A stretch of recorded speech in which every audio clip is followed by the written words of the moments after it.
This is KGW News at 11. I have no idea what I'm going to do without my van. A Portland woman's life put on hold after her van was stolen from her driveway last night. Thanks for joining us at 11. I'm John Adams.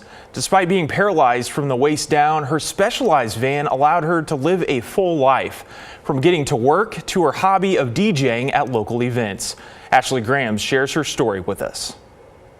Instead of two legs, Lauren Silvis gets around on two wheels. Paralyzed from the waist down since 1980. But even confined to a chair for 44 years, she's still on the move. I am independent. Silvis also relies on a van outfitted with handicap equipment that enables her to drive herself to and from her job as a cashier at New Seasons. I've had this van for 27 years. On Sunday morning, it was stolen.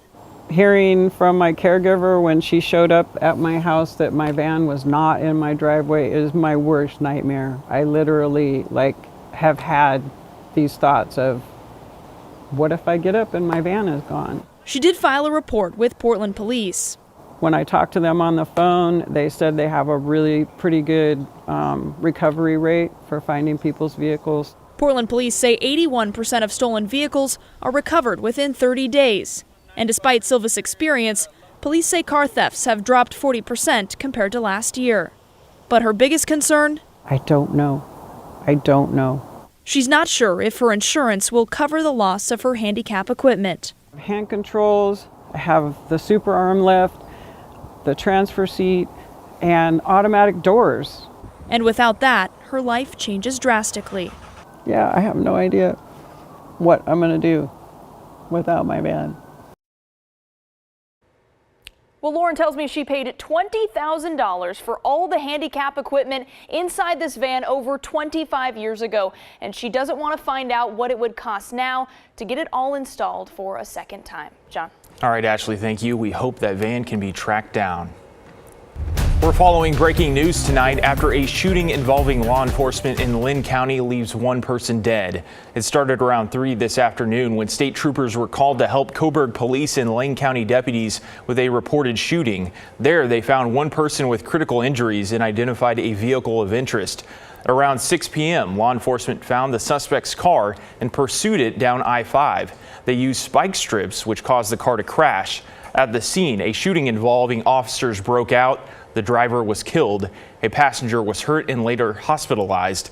No law enforcement officers were hurt. State police are investigating the Coburg shooting, and Albany police are investigating the I-5 shooting. Police in Washington want to remind people to be aware of your surroundings. The warning comes after a group of teens allegedly drove from Portland to stage a carjacking. It happened last Friday in a neighborhood in West Bellevue. Police say 4 teens between 14 and 17 drove up in a stolen Hyundai, followed a grandmother driving to her home and held her at gunpoint when she got out. State troopers eventually stopped them on I-5 about 15 minutes outside of Vancouver. These juveniles that were apprehended, they will be facing, will be held accountable for these crimes here in the community. I think we need to look at the why they're stealing cars and really try to focus on that so that we can get them help. Bellevue police are still investigating this case and will provide more updates when they're available. Turning out of weather, we're just a couple days away from May, but the mountains are going to be getting buried in snow tonight and into much of the week. Meteorologist Joe Ranieri is here, and how much snow could the Cascades see over the next few days? It's going to be measured in feet, John. And now, by my count, we're just a little more than 6 weeks away from summer, and we're talking about stormy conditions, not just up in the mountains, but throughout the coast and the valley. The coast and the valley are going to be seeing the chance for some thunderstorms and scattered showers the next couple of days, but it's going to be a legitimate snowstorm throughout the Oregon Cascades. Between tonight and into Tuesday afternoon, there could be anywhere from 18 to maybe 24 inches of snow outside Timberline Lodge. So here's the setup. Right now we're looking at some relatively dry conditions up and down the I-5 corridor, but up over in Mount Hood, you're going to be looking at that snow level right around 3,000 feet tonight. It drops about 2,500 feet. Here's a live look outside Timberline Lodge right now. Still a good amount of snow outside the front of the lodge there. Temperature of 27 degrees, but a winter weather advisory is in place throughout parts of the Washington Cascades and the Oregon Cascades, all the way into the Mount Jefferson area between tonight and tomorrow. It's been extended. It was going to expire at 11 o'clock. It's now extended until 2 o'clock tomorrow afternoon. Along with the snowy conditions, you'll also be seeing some very windy conditions throughout the mountains. I'll talk more about that in just a few minutes. All right, Joe, we'll see you in a few minutes. Thank you. Old new tonight, police in Gresham launch an investigation after shots were fired at an apartment complex. Officers were called to Rockwood Village Apartments off of Southeast 182nd and Yamhill just after 4 this afternoon. There they found evidence of gunfire and found one person with a minor wound. The suspect had fled by the time they got there. The department says since 2018, shootings have increased nearly 400%, while they continue to face a staffing shortage. This comes after a local church invited the community for a gathering to remember the youth impacted by gun violence. This was Augustana Lutheran Church during its interfaith vigil and memorial service. Among the attendees was the Multnomah County Health Department. They say gun violence is among the leading causes of death for young people. One member of that team says events like this aren't just to remember those we lost, but also express that reducing gun violence is a collaborative effort. We all are impacted to varying degrees by gun violence, that it really requires all of us, and really, again, bringing forth those different voices and perspectives. The vigil also took time to recognize and celebrate those who had survived gun violence, plus those working to prevent violence among youth. Law enforcement in Washington County arrest a Cornelius woman they say was involved in 2 different crashes. In both cases, the crash injured the driver, and the suspect, 39-year-old Lisa Sullivan, fled the scene. While checking on the second driver, a Forest Grove sergeant saw the suspect's vehicle and tried to stop it.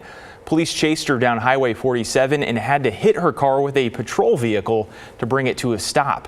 When she finally got out of the car, she again tried to run from police. She was arrested and is in the hospital for minor injuries, but she'll be booked upon her release from the hospital. Investigators in Hillsborough are trying to find out what caused a house fire in the Arbor Roses community. It happened just before 1. Crews arrived to find flames coming from the second floor window. They were able to quickly put out the fire, but the damage was enough to temporarily displace the family of 4 living in it. No one was hurt. Portland police are looking for a suspect that may be behind multiple instances of sexual abuse. The most recent case happened Tuesday in the area of Northeast 18th Avenue and Klickitat Street. Before that was an incident on April 3rd on Brazzi and 7th. A police report in that case mentions a similar occurrence back in early December. In all 3 cases, a man approached a woman from behind, touched them inappropriately before running off. The 2 cases that were reported to police say the incidents happened in midday or early afternoon. New research shows parents, teachers, and friends have a strong influence in preventing high-risk teens from committing suicide. Researchers from the University of Oregon say teens feel a strong sense of belonging in their community.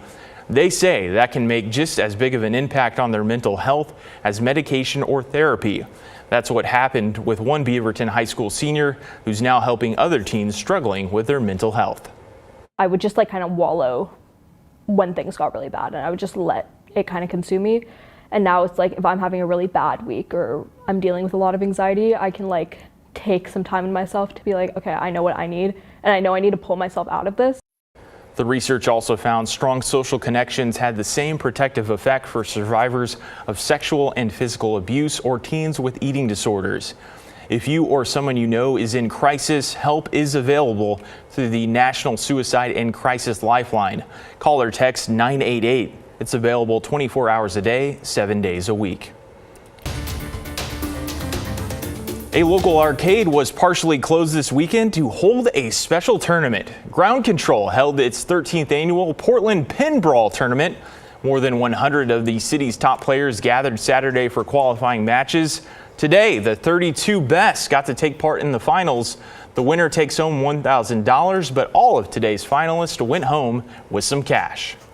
I was out pretty early, but I won $50 and got to play with some really great players. There's a really crazy pinball tournament structure. It's like a double elimination bracket, so every game matters quite a bit. On top of the turnout, Ground Control has another reason to celebrate. This week, Yelp named it the best arcade bar in the country.